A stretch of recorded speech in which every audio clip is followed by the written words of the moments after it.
Nos últimos dias, desde a eleição do novo presidente da República aqui no Brasil, muito se tem falado por parte dos apoiadores do partido contrário sobre uma possível intervenção militar.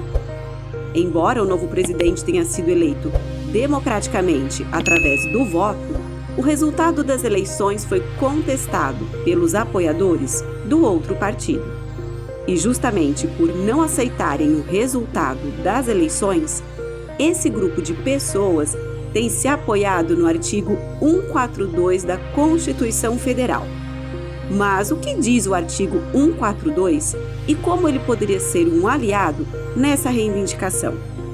De forma resumida, nesse artigo se regulamenta o papel das Forças Armadas, composta pela Marinha, Exército e Aeronáutica, bem como sua Constituição. Essas instituições são então organizadas com base na hierarquia e na disciplina, sob a autoridade suprema do Presidente da República, para a defesa da pátria, garantia dos poderes constitucionais, da lei e da ordem.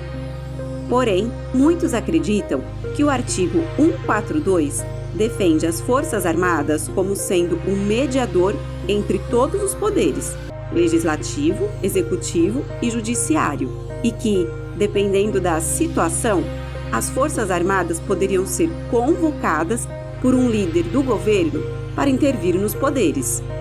Mas grandes estudiosos e especialistas na área do direito afirmam que essa interpretação não condiz com o que o artigo realmente defende. De acordo com esses estudiosos, o artigo não trata da divisão dos poderes, com um se sobressaindo ao outro, e muito menos de ter as Forças Armadas como mediador, uma vez que as Forças Armadas devem manter a sua neutralidade e não deve intervir contra nenhum outro poder. A professora de Direito Vânia Aieta explica que o artigo 142 permite que o presidente acione as Forças Armadas, mas em casos bem específicos, como guerras com outros países ou durante eventos intercontinentais, como por exemplo o caso da Copa do Mundo de Futebol. Vânia Aieta também se baseia num trecho do artigo em que os poderes são instituições nacionais permanentes e regulares, destinadas à garantia dos poderes constitucionais e não à intervenção neles. Ela afirma ainda que não se pode confundir governo com administração pública, já que os governos são eleitos pelo povo de tempos em tempos, e a administração pública são as políticas do Estado, que têm caráter permanente e que não se moldam de acordo com o governo vigente. Para o professor de Direito Roberto Dias, a interpretação de que o artigo 142 autoriza a intervenção militar é contraditória e absurda. Seria como se a Constituição previsse nesse artigo a sua própria ruptura, algo totalmente sem sentido. No caso da convocação das Forças Armadas por parte de algum dos poderes, essa até pode acontecer, mas também em situações bem específicas, como em casos de ataques armados de militantes ao Supremo, ao Congresso ou ao Presidente da República. Aos que defendem a interpretação de que as Forças Armadas seriam um mediador entre os poderes e que por isso haveria possibilidade de uma intervenção militar, especialistas explicam que, em nossa atual Constituição, não existe um poder moderador. O papel das Forças Armadas é, em sua essência, o de proteger e servir ao seu povo, e não a instituições do governo. Um dos motivos que levam as pessoas a reivindicarem a intervenção das Forças Armadas se deve ao fato desta função mediadora já ter existido no passado em nossa Constituição, mas isso foi há muito tempo, mais precisamente na Constituição do Império em 1824, ou seja, há 200 anos. Hoje, a nossa Constituição é a de 1988 e esta não prevê um poder acima dos demais que tem a função de intermediador.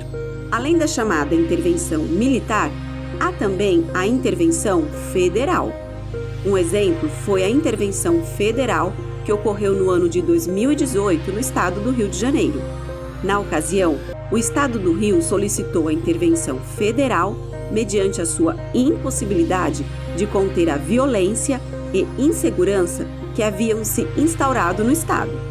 Mas veja, isso foi solicitado pelo governador do Rio de Janeiro e não uma decisão pura e simples das Forças Armadas. Muito diferente do que aconteceu no ano de 1964, momento muito conhecido como o Golpe de 64. Nesse episódio, os envolvidos não se ampararam na Constituição e tampouco fizeram algum pedido formal para que os militares interviessem. O que aconteceu em 1964 foi uma ação motivada por convicções políticas dos próprios militares, que permaneceram no poder por 20 anos.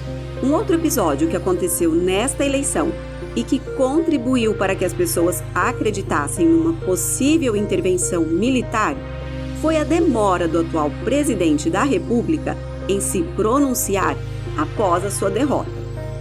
Alguns acreditavam na tese de que se o atual presidente ficasse 72 horas sem se pronunciar após as eleições, isso já seria o suficiente para que ele pudesse convocar o exército.